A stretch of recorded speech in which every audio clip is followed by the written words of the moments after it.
ശുദ്ധമായ വായു ശ്വസിക്കുക എന്നുള്ളത് എല്ലാവരുടെയും അവകാശമാണ്. പക്ഷേ അതിന് എയർ പ്യൂരിഫയർ വേണോ വേണ്ടേ? ഹായ് ഫ്രണ്ട്സ്, ഞാൻ ഡോക്ടർ പ്രസൂൺ. ഇന്നത്തെ വീഡിയോയിൽ ഇതാണ് വിഷയം. സോ വെൽക്കം ബാക്ക് ടു ഡോഫുഡി. നമുക്ക് തുടങ്ങാം. നമുക്ക് എല്ലാവർക്കും ഒരു ദിവസത്തിൽ 24 മണിക്കൂറാണുള്ളത്. അതിൽ 8 മണിക്കൂർ ഉറങ്ങുന്നത് വീട്ടിൽ ബെഡ്റൂമിൽ. ആ ഒരൊറ്റ കാര്യം നോക്കുകയാണെങ്കിൽ തന്നെ ഏതൊരാളും ഒരു ദിവസം 80 മുതൽ 90% സമയം ചിലവഴിക്കുന്നത് വീട്ടിൻ്റെ അകത്താണ്, അല്ലെങ്കിൽ ഇൻഡോർസ് ആണെന്ന് വേണമെങ്കിൽ പറയാം. നമ്മൾ എയർ പൊല്യൂഷൻ എന്ന് കേട്ട് കഴിഞ്ഞാൽ അധികം ആൾക്കാരും ധരിക്കുന്നത് നമ്മളുടെ വീട്ടിൻ്റെ പുറത്ത് മാത്രമേ ഉള്ളൂ എന്നാണ്. പക്ഷേ അങ്ങനെയല്ല. ഇൻഡോർ എയർ പൊല്യൂഷൻ, നമ്മളുടെ വീട്ടിൻ്റെ അകത്തും ഓഫീസിൻ്റെ അകത്തുമുള്ള എയർ പൊല്യൂഷൻ, ഇത് ശരിക്കും റിയൽ ആയിട്ടുള്ളൊരു സംഭവം തന്നെയാണ്. 2019 state of global air report പ്രകാരം ഇന്ത്യയിൽ 850 മില്യൺ ആൾക്കാർ ഇൻഡോർ എയർ പൊല്യൂഷൻ ആയിട്ട് എക്സ്പോസ്ഡ് ആണ്. അതായത് ഏകദേശം ഇന്ത്യൻ്റെ പോപ്പുലേഷൻ്റെ 65% ആൾക്കാരെന്ന് വേണമെങ്കിൽ പറയാം.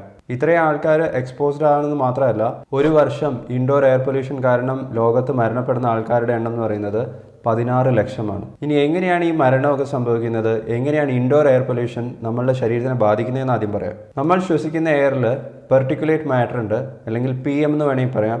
ഇത് പലതരത്തിൽ ഡിവൈഡ് ചെയ്യാം നമുക്ക് അതിൻ്റെ സൈസ് നോക്കിയിട്ട്. ഹ്യൂമൻ ഹെയർ അല്ലെങ്കിൽ നമ്മളുടെ ഒരു മുടി നാരെന്ന് പറഞ്ഞാൽ 50 മൈക്രോൺ ആണ് അതിൻ്റെ സൈസ്. PM 10 എന്ന് പറഞ്ഞു കഴിഞ്ഞാൽ അതിൻ്റെ സൈസ് പെർട്ടിക്കുലേറ്റ് മാറ്റർ 10 മൈക്രോൺസിലും താഴെയാണ്. അതായത് നമ്മളെ മുടി നാരിൻ്റെ 5/1 സൈസ് മാത്രമേ ഉള്ളൂ. PM 2.5 എന്ന് പറഞ്ഞാൽ 20/1. PM 1 എന്ന് പറഞ്ഞാൽ 50/1 മാത്രം. 2017 ഒരു റിപ്പോർട്ട് പ്രകാരം PM 2.5 പാർട്ടിക്കിൾസ് കാരണം ഇന്ത്യയിൽ മാത്രം മരണപ്പെട്ടിട്ടുള്ള 5 വയസ്സിനും താഴെയുള്ള കുട്ടികളുടെ എണ്ണം എന്ന് പറയുന്നത് 25 ലക്ഷമാണ്. ശ്വാസം വലിക്കുന്നത് നമ്മൾ ഓരോരുത്തരും അറിയാതെ അല്ലെങ്കിൽ ഇഫേർട്ട് ഇല്ലാതെ ചെയ്യുന്ന കാര്യമാണ്. പക്ഷേ നമ്മൾ ഓരോ പ്രാവശ്യം ശ്വസിക്കുന്ന വായുവിലും ഈ പറയുന്ന പെർട്ടിക്കുലേറ്റ് മാറ്റർ ഉണ്ടാവും. ഇത് ഇൻഡസ്ട്രീസിൽ നിന്നും, നമ്മൾ ഓടിക്കുന്ന വാഹനങ്ങളിൽ നിന്നും, കെമിക്കൽസിൽ നിന്നും, പുറത്തുള്ള ഔട്ട്ഡോർ എയർ പൊല്യൂട്ടൻസ് അകത്തേക്ക് കയറിയിട്ടൊക്കെയാണ് ഇൻഡോർ എയർ പൊല്യൂഷൻ നടക്കുന്നത്. ഇത്രയും പൊല്യൂട്ടഡ് ആയിട്ടുള്ള വായു നമ്മൾ ശ്വസിക്കുന്ന സമയത്ത് അത് നമ്മളുടെ ലങ്സിലെത്തും. അധികം ആൾക്കാരും വിചാരിക്കുന്നത് ലങ്സിലെത്തിക്കഴിഞ്ഞാൽ അവിടെ തന്നെ നിൽക്കും എന്നുള്ളതാണ്. പക്ഷേ അങ്ങനെയല്ല. പെർട്ടിക്കുലേറ്റ് മാറ്ററിൻ്റെ സൈസ് കുറയുന്നതിനനുസരിച്ച് തന്നെ അതിൻ്റെ പെനിട്രേഷൻ പവർ കൂടുകയാണ് ചെയ്യുന്നത്. അതെങ്ങോട്ടാണ് പെനിട്രേറ്റ് ചെയ്യുന്നതെന്ന് ചോദിച്ചു കഴിഞ്ഞാൽ നമുക്ക് ലങ്സിൻ്റെ അനാറ്റമി അറിയണം.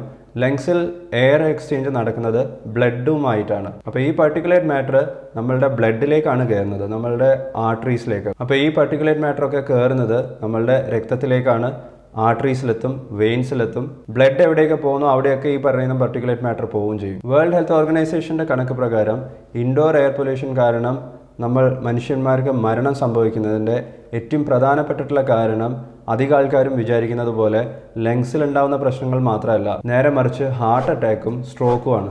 അതിൻ്റെ പ്രധാന കാരണം ഈ പെർട്ടിക്കുലേറ്റ് മാറ്റർ രക്തത്തിൽ എത്തിക്കഴിഞ്ഞാൽ അതിന് പോകാൻ പറ്റുന്ന എല്ലാ സ്ഥലത്തേക്കും പോകും. ഹാർട്ടിലുള്ള കൊറോണറി ആർട്ടറീസിലേക്കും ബ്രെയിനിലുള്ള സെറിബ്രൽ ആർട്ടറീസിലേക്കും എവിടെയെല്ലാം എത്തുന്നു അവിടെയൊക്കെ ഇൻഫ്ലമേഷൻ ഉണ്ടാക്കാനും അവിടെയൊക്കെ വാസോ കൺസ്ട്രിക്ഷൻ നടത്താനും ആ ഓർഗനിലേക്കുള്ള രക്തഓട്ടം കുറച്ചിട്ടാണ് ഇത്തരത്തിലുള്ള രോഗങ്ങളൊക്കെ വരുന്നത്. ഇതിന് പുറമെ ക്രോണിക് ഒബ്സ്ട്രക്റ്റീവ് പൾമണറി ഡിസീസ്, ലങ്സിനെ ബാധിക്കുന്ന രോഗമാണ്. സിവിയർ ബ്രോങ്കിയൽ ആസ്മ ഉണ്ടാവാം, ലങ് ക്യാൻസർ പോലത്തെ കണ്ടീഷൻസ് ഉണ്ടാവാം. പലതരത്തിലുള്ള അസുഖങ്ങളാണ് ഈ പറയുന്ന ഇൻഡോർ എയർ പൊല്യൂഷൻ കാരണം നമുക്ക് ഉണ്ടായിക്കൊണ്ടിരിക്കുന്നത്. പക്ഷേ നമ്മൾ ഇതിനെക്കുറിച്ച് കൺസേൺഡ് അല്ല. കാരണം നമ്മൾ ഒരു പഴകിയ ഭക്ഷണം കഴിക്കുകയോ അല്ലെങ്കിൽ കണ്ടാമിനേറ്റഡ് ആയിട്ടുള്ള വെള്ളം കുടിക്കുകയാണെന്നുണ്ടെങ്കിൽ നമുക്ക് അടുത്ത ദിവസം തന്നെ നമ്മളുടെ സിംറ്റംസ് മനസ്സിലാവും. ഒന്നുകിൽ വയറുവേദന ഉണ്ടാവും, അല്ലെങ്കിൽ ഡയറിയ ഉണ്ടാവും, പനി ഉണ്ടാവും. പക്ഷെ നമ്മൾ ശ്വസിക്കുന്ന വായുവിലുള്ള ഈ പൊല്യൂട്ടൻസ് കാരണം അടുത്ത ദിവസമൊന്നും പ്രശ്നങ്ങൾ വന്നുവെന്നിരിക്കില്ല, മാസങ്ങൾ കഴിഞ്ഞാലും ഉണ്ടായിരുന്നിരിക്കില്ല. പക്ഷേ കുറേ വർഷങ്ങൾക്ക് ശേഷം 10-20 വർഷത്തിന് ശേഷമായിരിക്കും അധികം ആൾക്കാർക്കും ഈ പറയുന്ന സിംറ്റംസും ഇത്തരത്തിലുള്ള രോഗങ്ങളൊക്കെ വന്നു തുടങ്ങുന്നത്. അന്നപ്പോഴത്തേക്കും ലേറ്റ് ആയിട്ടുണ്ടാവും. വീട്ടിൽ തന്നെ ഇരിക്കുന്ന ഒരാൾ പെട്ടെന്ന് ഹൃദയാഘാതം വന്നു മരണപ്പെട്ടു എന്ന് കേട്ട് കഴിഞ്ഞാൽ നമ്മളാരും എയർ പൊല്യൂഷനെ കുറിച്ച് ആലോചിക്കില്ല. നമ്മൾ വിചാരിക്കുന്ന അയാൾക്ക് കൊളസ്ട്രോൾ ഉണ്ടാവും, അല്ലെങ്കിൽ പ്രഷർ കൂടിയിട്ടായിരിക്കാം, അല്ലെങ്കിൽ എക്സസൈസ് ഇല്ലാത്തതുകൊണ്ടാണ്. പക്ഷേ ഇൻഡോർ എയർ പൊല്യൂഷൻ കാരണം ഹാർട്ട് അറ്റാക്കും സ്ട്രോക്കും ഒക്കെ ഉണ്ടാവുമെന്നുള്ളത് പല സ്റ്റഡീസിലും തെളിയിച്ചിട്ടുള്ളതാണ്. അപ്പോൾ നിങ്ങൾ ഓരോരുത്തരും വിചാരിക്കും ഞാൻ താമസിക്കുന്ന സ്ഥലത്ത് വലിയ പ്രശ്നമൊന്നും ഉണ്ടാവില്ല, ഇവിടെ വലിയ എയർ പൊല്യൂഷനൊന്നുമില്ല. എയർ പൊല്യൂഷനൊക്കെ ഉള്ളത് ഡൽഹിയിലും മുംബൈയിലും മെട്രോ സിറ്റീസിലൊക്കെയാണ്. ഞാൻ താമസിക്കുന്നത് കേരളത്തിലാണ്, അവിടെ വലിയ പ്രശ്നമൊന്നുമില്ല എന്നായിരിക്കും. അവിടെയാണ് എയർ ക്വാളിറ്റി ഇൻഡെക്സിൻ്റെ പ്രാധാന്യം വരുന്നത്. നമുക്ക് എയറിൻ്റെ ക്വാളിറ്റി അളക്കാനുള്ള ഒരു ഇൻഡെക്സ് ആണ് എയർ ക്വാളിറ്റി ഇൻഡെക്സ് എന്ന് പറയുന്നത്. ഇത് പലതരത്തിലുള്ള മെഷീൻസും ഡിവൈസസും ഉപയോഗിച്ചിട്ട് നമുക്ക് മെഷർ ചെയ്യാം. 10,000 മുതൽ 15,000 രൂപയൊക്കെ അത്തരത്തിലുള്ള ഡിവൈസസിൻ്റെ കോസ്റ്റ് വരുന്നുള്ളൂ. ഇത്തരത്തിലുള്ള ചില ഡിവൈസസിൻ്റെ ലിങ്ക് ഞാൻ ലൈക്ക് ബട്ടൻ്റെ താഴെ ഷെയർ ചെയ്യുന്നുണ്ട്. നിങ്ങൾക്ക് ആവശ്യമുണ്ടെങ്കിൽ ആമസോണിൻ്റെ ആ ലിങ്ക് ചെക്കൗട്ട് ചെയ്യാം. വേൾഡ് ഹെൽത്ത് ഓർഗനൈസേഷൻ്റെ കണക്ക് പ്രകാരം എയർ ക്വാളിറ്റി ഇൻഡെക്സ് എന്ന് പറയുന്നത് 100ൻ്റെ താഴെ നിൽക്കണം എന്നാണ് പറയുന്നത്. അതാണ് അത്യാവശ്യം കുഴപ്പമില്ലാത്ത, മനുഷ്യന്മാർക്ക് സഹിക്കാൻ പറ്റുന്ന വലിയ കുഴപ്പമില്ലാത്ത എയർ ക്വാളിറ്റി ഇൻഡെക്സ് എന്ന് പറഞ്ഞാൽ. ഡൽഹിയിലും മുംബൈയിലൊക്കെ കാര്യം പറയുകയാണെന്നുണ്ടെങ്കിൽ 500, 600 അതിൻ്റെ മുകളിലേക്കാണ് AQI എന്ന് പറയുന്നത്. ഇനി നിങ്ങളുടെ നാട്ടിൽ, നിങ്ങളുടെ സിറ്റിയിൽ എയർ ക്വാളിറ്റി ഇൻഡെക്സ് എത്രയാണെന്ന് കണ്ടുപിടിക്കണമെന്നുണ്ടെങ്കിൽ നിങ്ങൾ ജസ്റ്റ് ഗൂഗിളിൽ സെർച്ച് ചെയ്താൽ മതി. നിങ്ങളുടെ നാടിൻ്റെ സ്ഥലം, അത് കഴിഞ്ഞിട്ട് എയർ ക്വാളിറ്റി ഇൻഡെക്സ് ടൈപ്പ് ചെയ്ത് സെർച്ച് ചെയ്ത് കഴിഞ്ഞാൽ പലതരത്തിലുള്ള വെബ്സൈറ്റും കാണാം.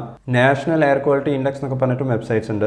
പക്ഷേ ഇത് കാണിക്കുന്നത് നിങ്ങളുടെ സ്ഥലത്ത് ഏതെങ്കിലും ഒരു ഭാഗത്തുള്ള എയർ ക്വാളിറ്റി ഇൻഡെക്സ് മാത്രമായിരിക്കും. ഉദാഹരണത്തിന് ഞാൻ താമസിക്കുന്നത് കോഴിക്കോടാണ്. കോഴിക്കോട് ഇത്തരത്തിലുള്ള വെബ്സൈറ്റ്സിൽ പാളയം എന്ന് പറയുന്ന സ്ഥലത്ത് മാത്രമേ എയർ ക്വാളിറ്റി ഇൻഡെക്സ് അവർ മെഷർ ചെയ്യുന്നുള്ളൂ. അത് എല്ലാ ദിവസവും മോണിറ്റർ ചെയ്യുന്നുണ്ട്. പക്ഷേ കോഴിക്കോടുള്ള എയർ ക്വാളിറ്റി ഇൻഡെക്സ് എന്ന് പറഞ്ഞാൽ 341. അതായത് ഏകദേശം 3 ഇരട്ടി, വേൾഡ് ഹെൽത്ത് ഓർഗനൈസേഷൻ പറയുന്ന നോർമൽ റേഞ്ചിനേക്കാളും 3 ഇരട്ടി കൂടുതലാണ്. നിങ്ങളുടെ നാട്ടിൽ, നിങ്ങളുടെ വീട് നിൽക്കുന്ന സ്ഥലത്ത് എത്രയാണ് എയർ ക്വാളിറ്റി ഇൻഡെക്സ് എന്നുള്ളത് മാപ്പ് ഉപയോഗിച്ച് കണ്ടുപിടിക്കാൻ സാധിക്കും. പക്ഷേ നിങ്ങളുടെ വീട്ടിൻ്റെ അകത്തുള്ള എയർ ക്വാളിറ്റി ഇൻഡെക്സ് പുറത്തുള്ളത് പോലെ ആവണമെന്നില്ല. അത് മനസ്സിലാക്കണമെന്നുണ്ടെങ്കിൽ ഈ എയർ ക്വാളിറ്റി ഇൻഡെക്സ് മെഷർ ചെയ്യുന്ന ഡിവൈസസ് വേണം. കാരണം നിങ്ങളുടെ വീട് റോഡ് സൈഡ് ആണെന്നുണ്ടെങ്കിൽ, അല്ലെങ്കിൽ നിങ്ങളുടെ വീടിൻ്റെ അടുത്ത് ഒരു ഇൻഡസ്ട്രി, ഒരു ഫാക്ടറി ഉണ്ടെങ്കിൽ നിങ്ങളുടെ വീട്ടിൻ്റെ അകത്തുള്ള ഇൻഡോർ എയർ പൊല്യൂഷൻ കൂടുതലായിരിക്കും. അതായത് നിങ്ങൾ കിടന്നുറങ്ങുന്ന നിങ്ങളുടെ ബെഡ്റൂമിലുള്ള എയർ ക്വാളിറ്റി എന്ന് പറയുന്നത് 100ൻ്റെ താഴെയൊന്നും ആയിരിക്കില്ല. എങ്ങനെ നോക്കിയാലും 200ൻ്റെ മുകളിലേക്കായിരിക്കും. ഇനി നിങ്ങൾ എയർ ക്വാളിറ്റി ഇൻഡെക്സ് മെഷർ ചെയ്തിട്ടുണ്ടെങ്കിൽ 100 മുതൽ 150 വരെയൊക്കെയാണ് നിങ്ങളുടെ റൂമിൻ്റെ അകത്തുള്ള എയർ ക്വാളിറ്റി ഇൻഡെക്സ് കാണിക്കുന്നതെങ്കിൽ ചെറിയ മൈൽഡ് ആയിട്ടുള്ള ബ്രീത്തിങ് പ്രോബ്ലം നിങ്ങൾക്ക് ഉണ്ടാവാം. 150 മുതൽ 200 വരെയൊക്കെയാണ് എയർ ക്വാളിറ്റി ഇൻഡെക്സ് എങ്കിൽ കുറച്ചുകൂടി മോഡറേറ്റ് ആയിട്ടുള്ള ബ്രീത്തിങ് പ്രോബ്ലംസ് ഉണ്ടാവാം. 200ൻ്റെ മുകളിലേക്കാണ് എയർ ക്വാളിറ്റി ഇൻഡെക്സ് എങ്കിൽ ശ്വാസകോശ സംബന്ധമായിട്ടുള്ള രോഗങ്ങളുള്ള ആൾക്കാർക്കൊക്കെ അത് കുറച്ച് കൂടുതൽ ബുദ്ധിമുട്ടുണ്ടാക്കും. അവർക്ക് ഇടയ്ക്കിടയ്ക്ക് സിംറ്റംസ് ഉണ്ടാവും, ബ്രീത്തിങ് പ്രോബ്ലംസ് ഉണ്ടാവും, ഡിസ്നി ഉണ്ടാവും. 300ൻ്റെയും 400ൻ്റെയും മുകളിലേക്കൊക്കെ പോവുകയാണെങ്കിൽ എയർ ക്വാളിറ്റി വളരെ പുവറാണെന്നാണ് പറയുന്നത്. അത് ഹെൽത്തി ആയിട്ടുള്ള ഒരാൾക്ക് പോലും COPD പോലത്തെ അസുഖം അല്ലെങ്കിൽ ഹാർട്ട് അറ്റാക്ക് ഉണ്ടാക്കാനും ആസ്മ ഉണ്ടാക്കാനും സാധ്യത ഉണ്ടെന്നാണ് പറയുന്നത്. അപ്പോൾ ഇതിനുള്ള സൊല്യൂഷൻ എന്താണെന്ന് നിങ്ങൾ ചോദിച്ചു കഴിഞ്ഞാൽ തീർച്ചയായിട്ടും നിങ്ങൾക്ക് എയർ പ്യൂരിഫയർ വാങ്ങിക്കാവുന്നതാണ്. എയർ പ്യൂരിഫയർ വർക്ക് ചെയ്യുന്ന ഒരു മെഷീൻ തന്നെയാണ്. കോവിഡിൻ്റെ സമയത്ത് കുറച്ച് കൂടുതൽ മാർക്കറ്റിംഗ് അവർ ചെയ്തിട്ടുണ്ടായിരുന്നു. COVID-19 വൈറസ്, കൊറോണ വൈറസിനെ പോലും ഈ മെഷീൻ വലിച്ചെടുക്കും, COVID-19 പകരുന്നത് തടയാൻ സാധിക്കുന്നൊക്കെ. പക്ഷേ അത്തരത്തിലുള്ള വാദങ്ങളും ക്ലെയിംസും ഒക്കെ ഫോൾസ് ആണ്. വൈറസസിനെ നശിപ്പിക്കുക എന്നുള്ളതല്ല എയർ പ്യൂരിഫയറിൻ്റെ പ്രധാനപ്പെട്ടിട്ടുള്ള പർപ്പസ് എന്ന് പറഞ്ഞാൽ വായുവിലുള്ള, നമ്മൾ ശ്വസിക്കുന്ന വായുവിലുള്ള പർട്ടിക്കുലേറ്റ് മാറ്റർ ഉണ്ടെങ്കിൽ അതിൻ്റെ അളവ് നല്ല രീതിയിൽ കുറയ്ക്കാൻ സാധിക്കും. ഇനി എന്താണ് ഈ എയർ പ്യൂരിഫയർ എന്ന് ചോദിച്ചു കഴിഞ്ഞാൽ അതൊരു സിമ്പിൾ മെഷീനാണ്. അതിലൊരു മോട്ടർ ഉണ്ടാവും, ഒരു ഫാൻ ഉണ്ടാവും.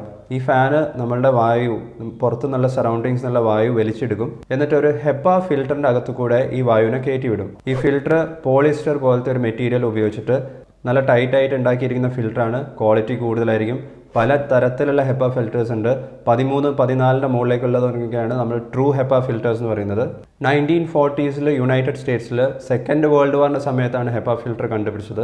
അന്ന് മുതൽ ഇപ്പോൾ വരെ നമ്മൾ HEPA ഫിൽറ്റേഴ്സ് ഉപയോഗിക്കുന്നുണ്ട്. വാക്യൂം ക്ലീനറിലാണെങ്കിലും എയർ പ്യൂരിഫയറിലാണെങ്കിലും. ഈ HEPA ഫിൽറ്ററിൻ്റെ ഉള്ളിൽ കൂടെ സാധാരണ വായു കടത്തി വിടുന്ന സമയത്ത് HEPA ഫിൽറ്റർ ഈ പറയുന്ന പർട്ടിക്കുലേറ്റ് മാറ്ററിനെയൊക്കെ ക്യാപ്ചർ ചെയ്യുകയാണ് ചെയ്യുന്നത്. അത് PM1ൻ്റെ താഴെയുള്ള പർട്ടിക്കുലേറ്റ് മാറ്ററിനെ പോലും HEPA ഫിൽറ്റർ ചെയ്യാൻ സാധിക്കുമെന്നാണ് പറയുന്നത്. ഡൽഹി പോലത്തെ ഒരു സ്ഥലത്ത് എയർ ക്വാളിറ്റി ഇൻഡെക്സ് എന്ന് പറയുന്നത് ഒരു അടച്ചിട്ടിട്ടുള്ള റൂമിൻ്റെ അകത്ത് 450ലും കൂടുതലാണ്. ഇത്തരത്തിലുള്ള ഒരു റൂമിൻ്റെ അകത്ത് നമ്മളൊരു സാധാരണ എയർ പ്യൂരിഫയർ കൊണ്ടുപോയി വെക്കുകയാണെന്നുണ്ടെങ്കിൽ, അത് സ്വിച്ച് ഓൺ ചെയ്യുകയാണെന്നുണ്ടെങ്കിൽ, ഇത്തരത്തിലുള്ള എയർ പ്യൂരിഫയേഴ്സിന് വെറും 10,000 മുതൽ അതിൻ്റെ മുകളിലേക്കാണ് റേറ്റ് വരുന്നത്. ഇത്തരത്തിലുള്ള ഒരു എയർ പ്യൂരിഫയർ വെച്ച് ഓൺ ആക്കിയിട്ടുണ്ടെങ്കിൽ വെറും 40 മിനിറ്റ് കൊണ്ട് തന്നെ ഈ പറയുന്ന എയർ ക്വാളിറ്റി ഇൻഡെക്സ് 450 നിന്നും 100ൻ്റെ താഴേക്ക് കൊണ്ടുവരാൻ ഇപ്പം മാർക്കറ്റിൽ അവൈലബിൾ ആയിട്ടുള്ള അധിക എയർ പ്യൂരിഫയേഴ്സിനും കഴിയുന്നതാണ്. എയർ പ്യൂരിഫയേഴ്സ് ഇഫക്റ്റീവ് ആണെന്ന് പല സ്റ്റഡീസിലും കണ്ടുപിടിച്ചിട്ടുള്ളതാണ്. അത് മനസ്സിലാക്കിയിട്ടുള്ള അധിക ആൾക്കാരും ടൗണിലും സിറ്റീസിലൊക്കെ താമസിക്കുന്നവർ ഇന്ത്യയിൽ പോലും എയർ പ്യൂരിഫയേഴ്സ് ഇപ്പോൾ വ്യാപകമായിട്ടും ഉപയോഗിക്കുന്നുണ്ട്. അവർ കിടന്നുറങ്ങുന്ന സമയത്ത് ബെഡ്റൂമിൽ രാത്രി ഓൺ ആക്കിയിട്ട് കഴിഞ്ഞാൽ രാവിലെ കിടന്നുറങ്ങി എണീക്കുന്നത് വരെ ഈ എയർ പ്യൂരിഫയർ വർക്ക് ചെയ്യും. ഒരു റീസെൻറ്റ് റിപ്പോർട്ട് പ്രകാരം ഇന്ത്യയിലുള്ള എയർ പ്യൂരിഫയറിൻ്റെ സെയില് കഴിഞ്ഞ വർഷത്തെ വെച്ച് നോക്കുമ്പോൾ 7 മടങ്ങ് കൂടിയിട്ടുണ്ടെന്നാണ് പറയുന്നത്. അങ്ങനെ ഒരു ദിവസം 8-9 മണിക്കൂർ നിങ്ങൾ എയർ പ്യൂരിഫയർ കണ്ടിന്യൂസ്ലി ഉപയോഗിക്കുകയാണെങ്കിൽ 3 മുതൽ 6 മാസം കഴിഞ്ഞാൽ ഈ HEPA ഫിൽറ്റർ, ആ എയർ പ്യൂരിഫയറിൻ്റെ അകത്തുള്ള HEPA ഫിൽറ്ററിൻ്റെ കളറ് വൈറ്റിൽ നിന്നും ബ്രൗണോ അല്ലെങ്കിൽ ബ്ലാക്ക് ആവുന്നത് നിങ്ങൾക്ക് കാണാൻ സാധിക്കും. ഇത് ഏകദേശം നിങ്ങളുടെ കാറിൻ്റെ അകത്തുള്ള ഫിൽറ്ററിൻ്റെ കളർ ചേഞ്ച് ആവുന്ന പോലെയാണ്. നിങ്ങൾ കാർ സർവീസ് ചെയ്യാൻ പോകുന്ന സമയത്ത് AC-ൻ്റെ ഫിൽറ്റർ അവരെടുത്ത് കാണിച്ചു തരും, കളർ മാറിയിട്ടുള്ളത്, ഇതിനി മാറ്റണം എന്നുള്ളത്. കാറിൻ്റെ അകത്ത് ഉപയോഗിക്കുന്നത് HEPA ഫിൽറ്റർ അല്ല, സാധാരണ എയർ ഫിൽറ്ററാണ്. പക്ഷേ HEPA ഫിൽറ്ററിന് മാത്രമാണ് PM2.5 താഴെ സൈസുള്ള പർട്ടിക്കുലേറ്റ് മാറ്ററിനെയൊക്കെ ഫിൽറ്റർ ചെയ്യാൻ സാധിക്കുന്നത്. ഇത്രയും കണ്ടാമിനേറ്റഡ് ആയിട്ടുള്ള എയർ ആണ് നമ്മൾ ശ്വസിച്ചുകൊണ്ടിരിക്കുന്നത് എന്നുള്ള കാര്യം നിങ്ങൾ മനസ്സിലാക്കണം. എയർ പ്യൂരിഫയർ നിങ്ങൾ ഉപയോഗിച്ചിട്ടില്ല എന്നുണ്ടെങ്കിൽ ഈ HEPA ഫിൽറ്ററിൽ അടങ്ങിയിരിക്കുന്ന എല്ലാ പർട്ടിക്കുലേറ്റ് മാറ്ററും നമ്മളുടെ ലങ്സിലും നമ്മളുടെ ബോഡിയിലും എത്തിയിട്ടുണ്ടാവുന്നുള്ള കാര്യം കൂടി നിങ്ങൾ ആലോചിച്ച് നോക്കണം. അങ്ങനെ HEPA ഫിൽറ്ററിൻ്റെ കളർ മാറിയിട്ടുണ്ടെന്നുണ്ടെങ്കിൽ ആ HEPA ഫിൽറ്റർ നമ്മൾ മാറ്റി പുതിയ HEPA ഫിൽറ്റർ വാങ്ങിക്കണം. അപ്പോൾ ആ HEPA ഫിൽറ്റർ വാങ്ങിക്കുന്ന സമയത്ത് അതിന് വേറെ കോസ്റ്റ് കൊടുക്കേണ്ടി വരും. അതായത് നിങ്ങളൊരു എയർ പ്യൂരിഫയർ വാങ്ങിക്കുകയാണെങ്കിൽ അതൊരു വൺ ടൈം ഇൻവെസ്റ്റ്മെൻ്റ് അല്ല, ഓരോ വർഷം അല്ലെങ്കിൽ 2 വർഷം കൂടുമ്പോൾ HEPA ഫിൽറ്റേഴ്സ് ഇങ്ങനെ മാറ്റിക്കൊണ്ടേ ഇരിക്കേണ്ടി വരും. അതിന് 2000 മുതൽ 5000 റുപ്പീസ് വരെയൊക്കെ ചാർജ് ഈടാക്കുന്നുണ്ട്. അങ്ങനെ HEPA ഫിൽറ്റേഴ്സ് ഇടയ്ക്കിടയ്ക്ക് മാറ്റിയാൽ പോലും ആ കോസ്റ്റും നിങ്ങൾക്ക് വെർത്തായിരിക്കും. കാരണം ഈ പറയുന്ന അസുഖങ്ങൾ വന്നു കഴിഞ്ഞാൽ ആയിരങ്ങളിൽ കോസ്റ്റ് നിൽക്കില്ല, ലക്ഷങ്ങളിലേക്ക് പോകും. ലക്ഷങ്ങൾ ചിലവാക്കിയാലും ചിലപ്പോൾ ആ അസുഖം നമുക്ക് ട്രീറ്റ് ചെയ്യാൻ പറ്റിയെന്ന് വരില്ല. ഈ കോവിഡിൻ്റെ സമയത്ത് കൊറോണ വൈറസിനെ പോലും ഈ എയർ പ്യൂരിഫയറിന് ഫിൽറ്റർ ചെയ്യാൻ സാധിക്കുമെന്നൊക്കെ പറഞ്ഞിട്ടുണ്ടായിരുന്നു. അത് തെറ്റായിട്ടുള്ളൊരു ക്ലെയിമാണ്. കാരണം കൊറോണ വൈറസ് അല്ലെങ്കിൽ SARS-CoV-2 എന്ന് പറയുന്ന വൈറസിൻ്റെയൊക്കെ സൈസ് 0.1 മൈക്രോണിലും താഴെയാണ്. അത്രയും ചെറിയ വൈറസിൻ്റെയൊന്നും ഈ പറയുന്ന HEPA ഫിൽറ്ററിൽ ഫിൽറ്റർ ചെയ്യാൻ സാധിക്കില്ല. പക്ഷേ അതിൻ്റെ അർത്ഥം HEPA ഫിൽറ്റർ വെറുതെ ആണെന്നല്ല. ഫംഗൽ സ്പോർസ്, ഇതിലും സൈസ് കൂടുതലായിരിക്കും. പലതരത്തിലുള്ള ബാക്ടീരിയ, സൈസ് കൂടുതലുള്ള വൈറസസ് ഉണ്ട്, വൈറസിൻ്റെ പാർട്ടിക്കിൾസ് ഉണ്ട്, ഇൻഫ്ലുവൻസ വൈറസസിൻ്റെ പാർട്ടിക്കിൾസ്, ഡസ്റ്റ് മൈറ്റ്സും, എയർബോൺ ആയിട്ടുള്ള അതായത് വായുവിൽ തങ്ങി നിൽക്കുന്ന എലർജൻസ്, ഇതിനെയൊക്കെ മാറ്റാനും chemicals, toxins, nitrous oxide, sulphur dioxide, പലതരത്തിലുള്ള അയോൺസ് നമ്മൾ ശ്വസിക്കുന്ന എയറിലുണ്ട്. ഇതിനെയൊക്കെ മാറ്റാനും HEPA ഫിൽറ്റർ വളരെയധികം ഇഫക്റ്റീവാണ്. പോരാത്തതിന് ഇപ്പം മാർക്കറ്റിൽ അവൈലബിൾ ആയിട്ടുള്ള അധിക എയർ പ്യൂരിഫയേഴ്സിലും ആക്ടിവേറ്റഡ് കാർബൺ ഫിൽറ്റേഴ്സ് ഉണ്ട്. അത് ഫോർമാൽഡിഹൈഡ്, പ്ലാസ്റ്റിസൈസേഴ്സ് പോലത്തെ കെമിക്കൽസിനെയും ഫിൽറ്റർ ചെയ്യാൻ സഹായിക്കുന്നതാണ്. ചുരുക്കി പറഞ്ഞാൽ നിങ്ങളുടെ വീട്ടിലൊരു എയർ പ്യൂരിഫയർ നിങ്ങൾ ഉപയോഗിക്കുകയാണെന്നുണ്ടെങ്കിൽ പലതരത്തിലുള്ള ഹെൽത്ത് ബെനിഫിറ്റ്സും ഉണ്ടാവാം. ഉദാഹരണത്തിന് നമുക്ക് എലർജി ഉണ്ടാവുന്നത് കുറയ്ക്കാൻ സാധിക്കും. പ്രത്യേകിച്ച് നിങ്ങളുടെ വീട്ടിൽ പെറ്റ്സ് ഒക്കെ ഉണ്ടെന്നുണ്ടെങ്കിൽ ഹൃദയ സംബന്ധമായിട്ടുള്ള രോഗങ്ങളും സ്ട്രോക്കും ആസ്മ, COPD പോലത്തെ അസുഖങ്ങളും, ലങ് ക്യാൻസർ, മറ്റു തരത്തിലുള്ള ഇൻഫ്ലമേറ്ററി കണ്ടീഷൻസ് ഒക്കെ കുറയ്ക്കാൻ സാധിക്കും. ഇത് മാത്രമല്ല ബ്ലഡ് പ്രഷർ കുറയ്ക്കാനും നമ്മളുടെ ബ്ലഡ് വെസൽസ് കൺസ്ട്രിക്റ്റഡ് ആയി കിടക്കുന്നത്, ചുരുങ്ങി കിടക്കുന്നത് വികസിപ്പിക്കാനും, കോയഗുലേഷൻ നടക്കുന്നത് കുറയ്ക്കാനും, അങ്ങനെ കാർഡിയോവാസ്കുലർ അതായത് ഹൃദയ സംബന്ധമായിട്ടുള്ള രോഗങ്ങൾ വരുന്നതിൻ്റെ ചാൻസസും കുറയ്ക്കാൻ സാധിക്കുന്നതാണ് പറയുന്നത്. ഇതെല്ലാം ഇൻഫെക്ഷൻ കൺട്രോൾ ചെയ്യുന്നതിൻ്റെ പുറമെയാണ്. ഇൻഫെക്ഷൻ എന്ന് പറയുന്നത് COVID-19 പോലത്തെ അസുഖങ്ങളല്ല, പക്ഷേ മറ്റു തരത്തിലുള്ള സാധാരണ വരുന്ന cold, flu, fungal infections, bacterial infections, ഇതൊക്കെ കുറയ്ക്കാനും എയർ പ്യൂരിഫയറിന് സാധിക്കും. അപ്പോൾ ഇനി നിങ്ങൾ ഏത് തരത്തിലുള്ള എയർ പ്യൂരിഫയർ വാങ്ങണമെന്ന് ചോദിച്ചു കഴിഞ്ഞാൽ പല കാര്യങ്ങൾ നിങ്ങൾ ശ്രദ്ധിക്കേണ്ടതുണ്ട്. HEPA ഫിൽറ്റർ 13 or 14 ആയിരിക്കണം. ട്രൂ HEPA ഫിൽറ്റർ ആയിരിക്കണം. ക്ലീൻ എയർ ഡെലിവറി റേറ്റ് അല്ലെങ്കിൽ CADR നിങ്ങൾ പ്രത്യേകിച്ചും ശ്രദ്ധിക്കണം. നിങ്ങളുടെ റൂമിൻ്റെ സൈസ് നിങ്ങൾ നോക്കേണ്ടതാണ്.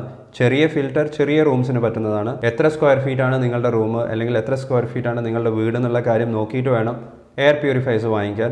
ഈ CADR എന്ന് പറയുന്നത് കൂടുന്നതിനനുസരിച്ച് അത്രയും ഇഫക്റ്റീവ് ആണെന്നാണ് അർത്ഥം. ഇനി HEPA ഫിൽറ്ററിന് പുറമെ ചിലപ്പം പ്രീ ഫിൽറ്റേഴ്സ് ഉണ്ടാവാം. അതായത് നിങ്ങൾ വാട്ടർ പ്യൂരിഫയറിലൊക്കെ കാണുന്ന പോലെ വാട്ടർ ഫിൽറ്ററിലേക്ക് വെള്ളം എത്തുന്നതിന് മുമ്പേ ഒരു പ്രീ ഫിൽറ്ററിൻ്റെ ഉള്ളിൽ കൂടെ കയറിപ്പോകും. അതേപോലത്തെ പ്രീ ഫിൽറ്റേഴ്സ് എയർ പ്യൂരിഫയേഴ്സിനും ഉണ്ട്.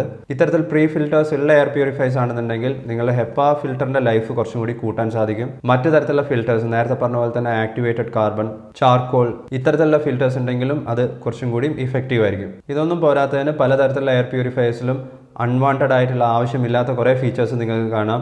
Voice assistant control, wifi enabled ആയിരിക്കും, ഹ്യൂമിഡിഫയേഴ്സും കൂളിംഗ് മെഷീൻ ഉണ്ടാവും, ഹീറ്റേഴ്സ് ഇതിൻ്റെ കൂടെ ബിൽറ്റ് ആയിരിക്കും. ഇത്തരത്തിലുള്ള ഫീച്ചേഴ്സ് അല്ല നമുക്ക് വേണ്ടത്.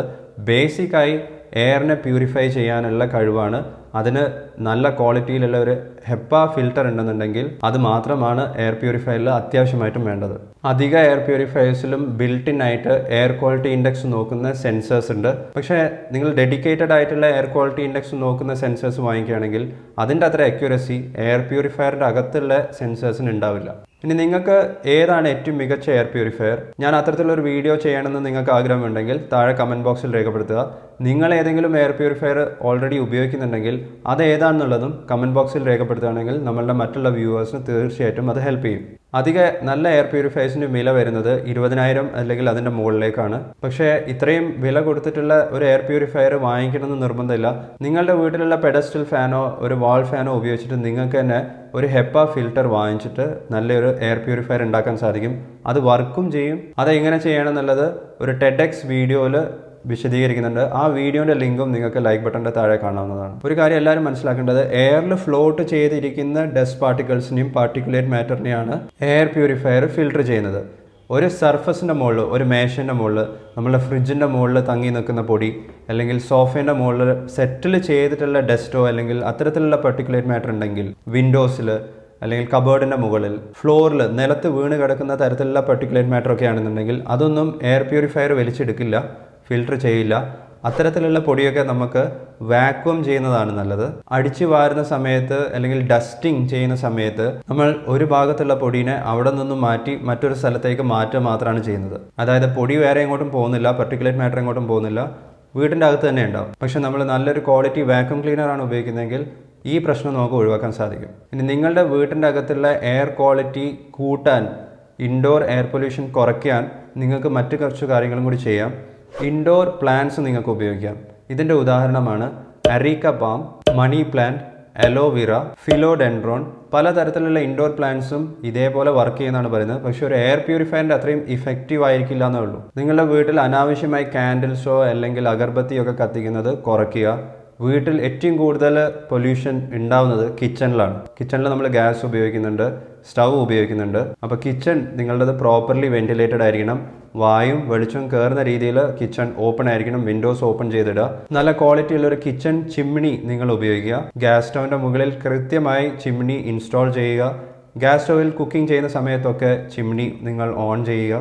അവസാനമായി നിങ്ങൾ ഒരു കാര്യം കൂടി മനസ്സിലാക്കേണ്ടത്, എയർ പ്യൂരിഫയർ എന്ന് പറയുന്നത് ഒരു കൂളറോ ഹീറ്ററോ അല്ല. അതായത് എയർ കണ്ടീഷണറിൻ്റെ AC-ൻ്റെ വർക്ക് എയർ പ്യൂരിഫയർ ചെയ്യില്ല. നിങ്ങൾക്ക് എയർ കണ്ടീഷണർ ഉപയോഗിക്കുന്ന റൂമിലും എയർ പ്യൂരിഫയർ യൂസ് ചെയ്യാവുന്നതാണ്. എയർ പ്യൂരിഫയർ നിങ്ങളുടെ വീട്ടിൻ്റെ അകത്തുള്ള ഇൻഡോർ എയർ ക്വാളിറ്റി മികച്ചതാക്കാനാണ് നിങ്ങളെ ഹെൽപ്പ് ചെയ്യുന്നത്. അതുകൊണ്ട് തന്നെ എന്തൊക്കെ ഹെൽത്ത് ബെനിഫിറ്റ്സ് വരുന്നു എന്നുള്ളതും ഇന്നത്തെ വീഡിയോയിൽ നിങ്ങൾക്ക് ഏകദേശം മനസ്സിലായിട്ടുണ്ടാവും വിചാരിക്കുന്നു. നിങ്ങൾ കിടന്നുറങ്ങുന്ന ബെഡിൽ ഡസ്റ്റ് മൈറ്റ്സ് ഉണ്ടാവും, ഡസ്റ്റ് ഉണ്ടാവും. അത് കാരണമായിരിക്കാം നിങ്ങളുടെ കുട്ടികൾക്കോ നിങ്ങൾക്കോ ചിലപ്പം വിട്ടുമാറാത്ത അലർജിയും മൂക്കൊലിപ്പും ജലദോഷവും വരുന്നത്. ഇതിനെക്കുറിച്ച് നിങ്ങൾക്ക് കൂടുതൽ അറിയണമെന്നുണ്ടെങ്കിൽ ഈ വീഡിയോ കാണുക. ഈ വീഡിയോ നിങ്ങൾക്ക് ഇഷ്ടപ്പെട്ടിട്ടുണ്ടെങ്കിൽ ലൈക്ക് ചെയ്യുക, ഷെയർ ചെയ്യുക, ചാനലിൻ്റെ മെമ്പർ ആവുന്ന കാര്യം കൺസിഡർ ചെയ്യാം. നിങ്ങളിതൊരു ചാനൽ സബ്സ്ക്രൈബ് ചെയ്തിട്ടില്ലെങ്കിൽ അതിപ്പോൾ തന്നെ ചെയ്യുക. ഞാൻ നിങ്ങളെ നെക്സ്റ്റ് വീഡിയോയിൽ കാണാം. Take care, stay healthy and thank you so much for watching. By.